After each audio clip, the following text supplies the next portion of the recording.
we are going to start the P block element, but there is a problem.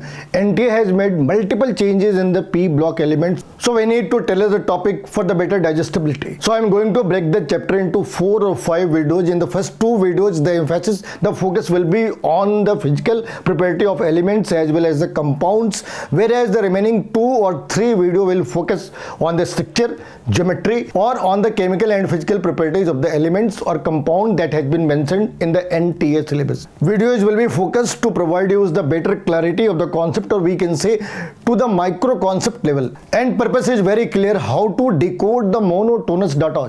How to decode the monotonous data with the logic. Welcome to the class. Whatever the reasoning is there, that can be explained on the basis of these 4 or 5 points. तो भाई जहाँ कहीं भी problem दिखे उसके इनमें से ही कुछ आंसर हो सकते हैं कि इसके पास डी सबसेल नहीं है, that's why it can not do. यहाँ पे लेंथेनाइड और एक्टिनाइड कॉन्ट्रैक्शन हो गई, उसके कारण ये एक्सेप्शन जनरेट होता है या ये ट्रेंड हमें विजिबल सा होता है। इसके बाद effective nuclear charge top to bottom, left to right, जो साइज की वेरिएशन है, और साइज की वेरिएशन के बाद जो आयनाइजेशन एनर्जी की वेरिएशन वगैरह है, वो सारी चीज़ें यहाँ से ही देखते हैं।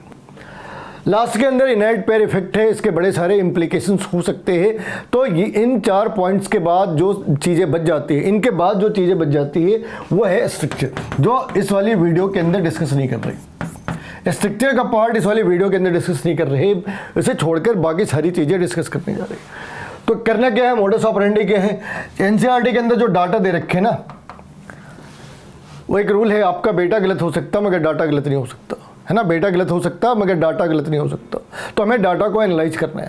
तुम 10 पेज पढ़ के जितना सीख सकते हो उससे ज़्यादा एक टेबल के डाटा में सीख सकते हो। तुम्हें ऐसा लगेगा नहीं कि तुमने ये चीज़ें पहले नहीं पढ़ी है, अगर तुमने केमिकल बॉन्डिंग और पीरियोडिक टेबल ठीक ठाक पढ़ रखी है तो यहाँ पे जो सारी चीज़ें हैं, मेजॉरिटी चीज़ें आज की डेट में केमिकल बॉन्डिंग और पीरियोडिक टेबल की एक्सटेंशन है, थोड़ी सी एक्सटेंशन है, बाकी कुछ भी नया सा नहीं है। तो हमने पीरियोडिक टेबल के अंदर पढ़ रखा है कि top to bottom size increase करते हैं, top to bottom size increases, और हमें इसका रीजन पता है, it increases because of the addition of a new cell. ठीक है, addition of a new cell ने एक साइज को इंक्रीज कर दी, ओके बढ़िया। लेकिन पहली ही बार में हमें यहाँ पे थोड़ी नेरा सा हाथ लगती है, ये इंक्रीज तो कर रहा मगर इस वाली साइज पे यहाँ पे डिक्रीमेंट है, कम है मगर क्यों, ये कम है मगर क्यों कम है। तो ये एक्सेप्शन से ही चीज़ें स्टार्ट हो जाती है कि गैलियम की साइज़ कम है। एक बार उसकी साइज़ कम हो गई तो हर वो पैरामीटर जो साइज़ के ऊपर डिपेंड करता है उन सबके अंदर वेरिएशन आ जानी है। इस एक्सेप्शन के 2 रीजन हो सकते हैं, इस एक्सेप्शन के 2 रीजन हो सकते हैं। एक तो क्रिस्टल लैटिस, क्रिस्टल स्ट्रक्चर या क्रिस्टल लैटिस, ये कह सकते हैं कि ये लेस डेंसली पैक्ड है, और साथ में जो स्क्रीनिंग इफेक्ट है, या कह सकते हैं effective nuclear charge, effective nuclear charge, अभी जो स्टार्ट में पढ़ी थी, इफेक्टिव न्यूक्लियर चार्ज।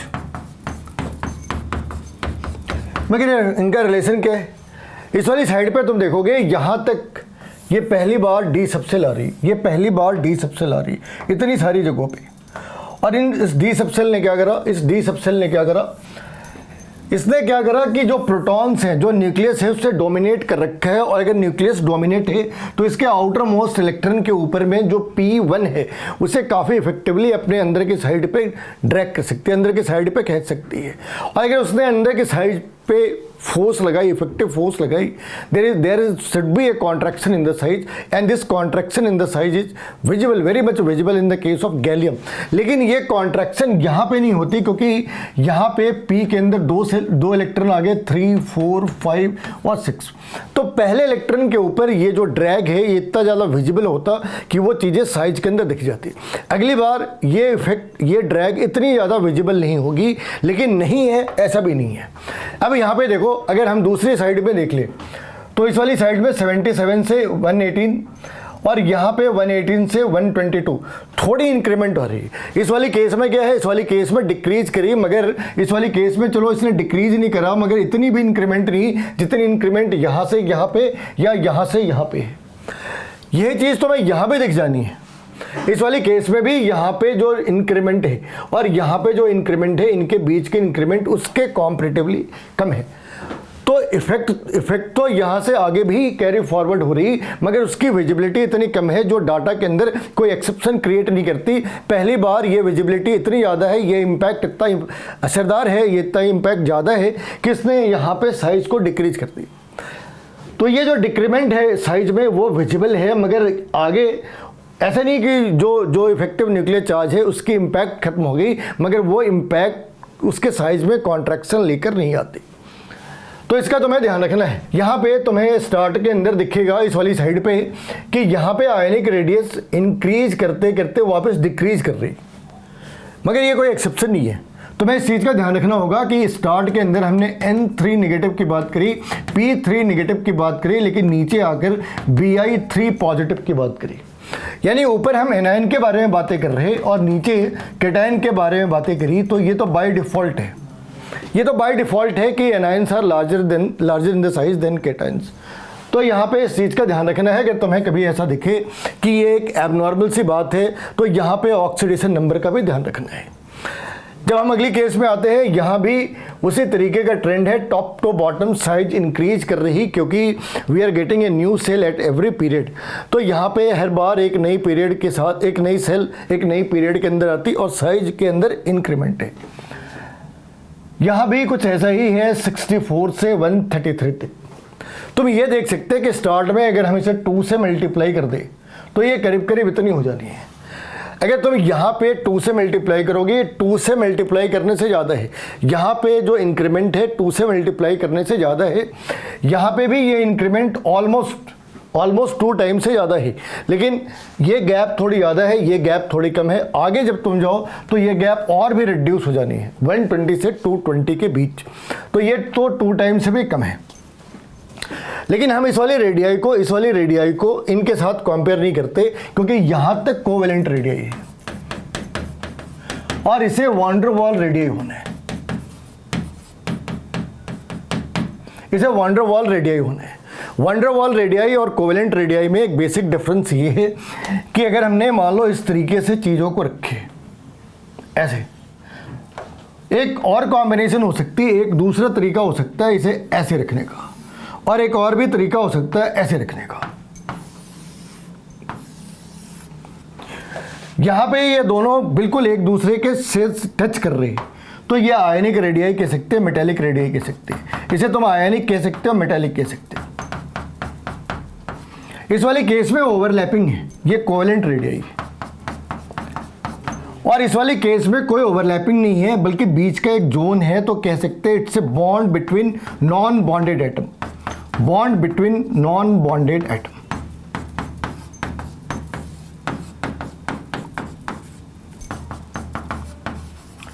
फिर इनके बारे में क्या है, ये सारी चीज़ें कहाँ से आ गई? तो ये बेसिकली बॉन्ड तो बना नहीं रहे, लेकिन हमने एक चीज़ सोची कि अगर हाइपोथेटिकली ये बॉन्ड बना सकते, जैसे जेनॉन तो बना रहा, तो अगर उस वाले केस में इनकी साइज़ का ट्रेंड क्या हो सकता है। तो आज अपने पास बहुत सारे कंप्यूटेशंस मेथड है, तो उसके लिए हमें लैब के डाटा के ऊपर बहुत ज़्यादा रिलाई करने की जरूरत नहीं होती। कई सारी चीज़ें हम हाइपोथेटिकली काउंट कर सकते, कैलकुलेट कर सकते। तो यहाँ भी इन्होंने यही काम कर रखा है। तो ये एलिमेंट्री साइज की है, इस पूरे में गैलियम है जिसने डिस्प्यूट क्रिएट करा, और तुम्हें इसे लेकर केयरफुल रहने की ज़रूरत है। और अगर मेल्टिंग पॉइंट की बात करें तो यहाँ पे काफ़ी सारे चेंजेस हैं, बल्कि स्टार्ट में जहाँ से स्टार्ट होती है और अंत होने पे ये बिल्कुल अपोजिट हो जाते हैं। कैसे? तो स्टार्ट में तुम देखोगे कि टॉप टू बॉटम डिक्रीज कर रहे हैं, ठीक है ना। यहाँ पे भी ऑलमोस्ट डिक्रीज कर रहे हैं, मतलब ट्रेंड तो रैंडम नहीं कह सकते, डिक्रीज कर रही है। यहाँ पे ट्रेंड थोड़ी रैंडम सी है, यहाँ पे ट्रेंड थोड़ी रैंडम सी है। अब यहाँ से अपोजिट है, यहाँ से अगर हम लास्ट को छोड़ दें तो इंक्रीजिंग है। इसमें कोई एक्सेप्शन नहीं, इसमें कोई एक्सेप्शन नहीं, इन दो के अंदर कोई एक्सेप्शन नहीं। ये इंक्रीज, ये नीचे की साइड पे इंक्रीज कर रहे हैं। तो स्टार्ट कहाँ से करी थी? डिक्रीज से। एंड कहाँ पे करा? इंक्रीज पे। बीच में ग्रुप 15 हाईली रैंडम है। ग्रुप 16 के अंदर अगर हम लास्ट वाले पार्ट को छोड़ दें तो रैंडमनेस थोड़ी कम है। पहले इन दोनों पार्ट्स के बारे में देखते हैं, आखिर इनमें क्या खासियत थी, इनमें ये अलग पैटर्न क्यों है। तो इनके पीछे लॉजिक क्या है, मेल्टिंग पॉइंट के पीछे इनकी लॉजिक क्या है कि इनमें जो क्रिस्टलाइजेशन का पैटर्न है, कह सकते हैं डिफरेंट क्रिस्टलाइजेशन। एक तो ये पॉसिबल रीजन हो सकता है, लेकिन इससे भी ज़्यादा पॉसिबल रीजन इस बात के ऊपर है कि यहाँ पे हम जब डाउन टॉप टू बॉटम जा रही है तो मेटालिक बॉन्ड वीक हो जा रही है।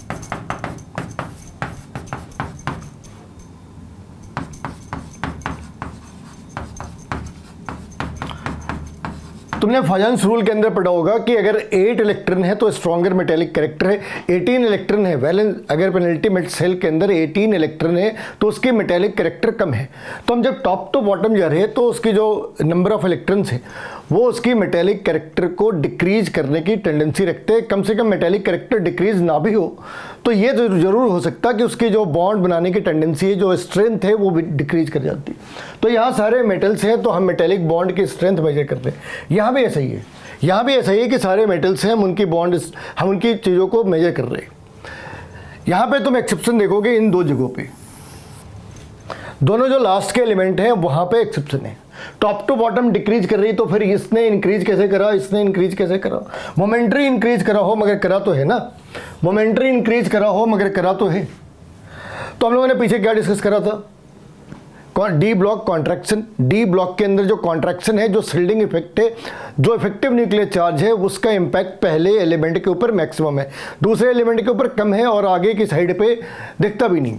तो यहाँ भी ऐसा ही है, जो इसके पहले जो एलिमेंट है, इसके पहले के जो एलिमेंट है, यहाँ तक जब हम आते इस वाली साइड पे देखो यहाँ पे, तो यहाँ पे ये ऑलरेडी लेंथेनाइड कॉन्ट्रैक्शन की सीरीज है, ये एक्टिनाइड कॉन्ट्रैक्शन, ये लेंथेनाइड कॉन्ट्रैक्शन है, ये एक्टिनाइड कॉन्ट्रैक्शन है। तो इस कॉन्ट्रैक्शन का इम्पैक्ट इसके बाद के एलिमेंट्स के ऊपर पड़ना है।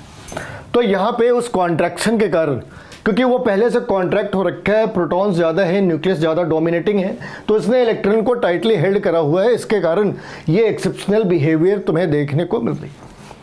यहाँ पे भी हम इसी लॉजिक को वापस रीइंट्रोड्यूस कर सकते हैं, यही बात है इनके साथ भी कैसे। And because of the lanthanide contraction they are having tendency और ability to hold the outermost electron more effectively than these elements.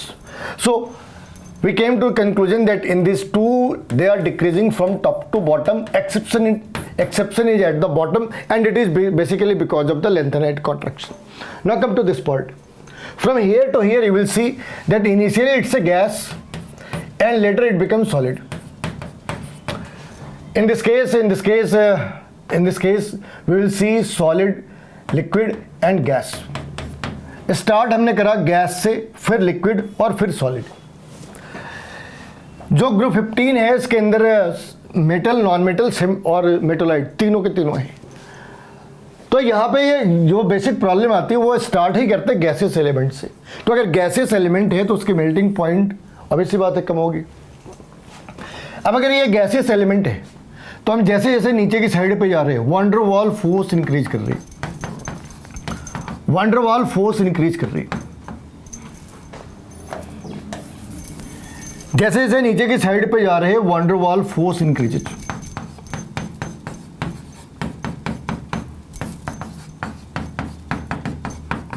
इसके साथ साथ पोलराइजेबिलिटी इंक्रीज कर जा रही है। जितनी ज़्यादा साइज बड़ी हो उसे उतनी आसानी से पोलराइज कर सकते हैं। इंड्यूस डायपोल का केस हो सकता है, लॉन्डन डिस्पर्सिव फोर्सेस भी कह सकते हैं। तो वो forces top to bottom increase कर रही। That's why we can see the increasing impact और increasing trend of the melting point. In this case we can see that melting point has increase from Ne to Rn. Now the same can be explained here also. वही concept हमने यहाँ भी super impose करा, सारी चीज़ें बिल्कुल सही है। मगर ये जो दो बीच के पार्ट हैं तुम ये कह सकते हैं इन दो में डिक्रीज करता, इन दो के अंदर इसने इंक्रीज करा और इन दो के बीच में ये ट्रांजिशनल फेज है। तो यहाँ पे इम्पैक्ट ज़्यादा है, इस वाली साइड पे सिर्फ एक एक्सेप्शन है। अब तुम ये कह सकते हैं कि इन दोनों के साथ क्या तकलीफ है। तुम ये देख रहे हैं कि बॉटम वाले सारे के सारे यहाँ तक एक्सेप्शन क्रिएट कर रहे हैं। पहले को तो एक्सप्लेन करा, अब इन दोनों ने क्या तकलीफ करी, इन दोनों में क्या प्रॉब्लम है। तो जो बीआई का केस है, जो पीओ का केस है, तो मैं डिस्कस करा था स्टार्ट में। क्या डिस्कस करा था भाई? ये चीज़ें डिस्कस करी थी कि यहाँ पे जितनी चीज़ें हैं वो इनके अंदर ही एक्सप्लेन कर सकते हैं। अभी हम लोगों ने लेंथेनाइड यूज़ कर ली, इफेक्टिव न्यूक्लियर चार्ज यूज़ करा, अब बारी है इनर्ट पेयर इफेक्ट की। अब ये इनर्ट पेयर इफेक्ट है जिसने इसको इसके साथ और इसके साथ गेम कर दी। क्या गेम कर दी?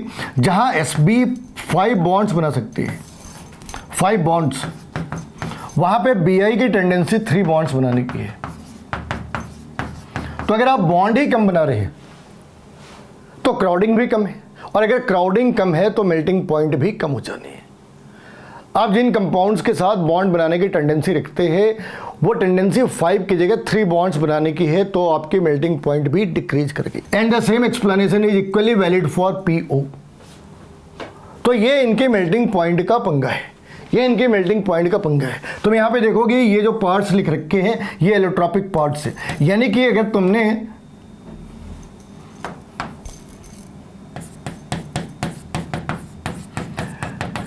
अगर तुमने एलोट्रॉप्स को चेंज करा तो इन वैल्यूज के अंदर भी चेंज हो जानी है। तुम ये कह सकते हैं अगर हमने उन वैल्यूज को यूज करा तो उसके साथ ये ट्रेंड के अंदर इंपैक्ट आना है, बिल्कुल आना है। लेकिन ऑन एन एवरेज हमने क्या सीखा, 13-14 में टॉप टू बॉटम डिक्रीज करती है with the exception at the bottom. 15 is very random, 16th is somewhat regular with the exception at the bottom, where 17 and 18 they are having a trend to see that increasing impact of melting point. तो यहाँ पे हर बार ऐसा ही होना है, हर बार ऐसा ही होना है। Top to bottom ये इंक्रीज कर रही। तो ये कमाल की चीज़ ये है कि दोनों ही नॉन मेटल है, दोनों ही पार्ट नॉन मेटल है, दोनों ही पार्ट P ब्लॉक के हैं, लेकिन ये ट्रेंड बाकी ट्रेंड से बिल्कुल अलग है।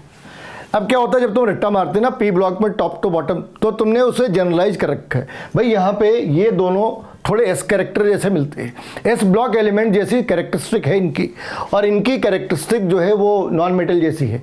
एक ये भी रीजन है कि इसे पहले 11th क्लास में रखा था और इस वाली पार्ट को 12th क्लास में रखा था, ताकि तुम ज़्यादा कंफ्यूज ना हो जाओ। मगर सिलेबस में तो हमें पूरा ही पढ़ना है, तो इस बात का ध्यान रखना कि वो जो परसेप्शन बनाते हैं ना कि इंक्रीज करती है डिक्रीज करती है P ब्लॉक में कहाँ पे 13-14 में एक ट्रेंड है, और वो ट्रेंड 15-16-17 में अपोजिट है वो ट्रेंड।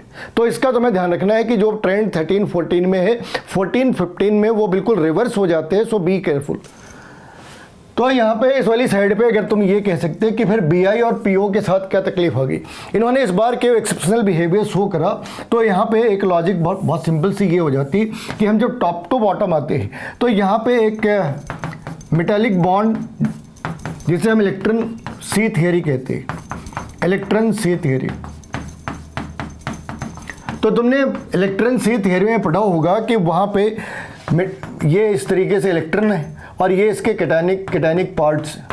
ऑब्वियस सी बात है ये जो अरेंजमेंट है, अगर ये अरेंजमेंट एग्जिस्ट कर रही तो बहुत स्ट्रॉन्गर फोर्स तो नहीं है, मेटालिक बॉन्ड थोड़ी वीक है। ये नहीं कह सकते कि अगर इस तरीके की कोई अरेंजमेंट है तो वहाँ पे फोर्स काफ़ी स्ट्रांग हो सकती, एक वीकर फोर्स है, और वो वीकर फोर्स इसके बॉइलिंग पॉइंट के अंदर रिफ्लेक्ट हो रही, इस बॉइलिंग पॉइंट के अंदर रिफ्लेक्ट हो रही। तो मैं ये भी देख रहे हैं मोमेंट्री है, बहुत ज़्यादा नहीं है, बहुत कम है। हम ये भी कह सकते हैं कि शायद दोनों बराबर ही हो, लेकिन बिल्कुल सही बात है कि यहाँ पे मोमेंट्री डिक्रीज है, थोड़ी कम हो रखी है, और ये इनका ट्रेंड है किसका, बॉइलिंग पॉइंट की। जेईई के अंदर इतने ज़्यादा डायरेक्ट सवाल आते नहीं, लेकिन ये सवाल आ रखा है। इसने पूछा ग्रुप 13 के बारे में। स्टार्ट में हम लोगों ने डिस्कस करी थी कि जब एटॉमिक साइज के बारे में बात कर रहे हैं तो पूरे P ब्लॉक के अंदर जो एलिमेंट जिसने एक्सेप्शन क्रिएट करी है वो है Ga, गैलियम।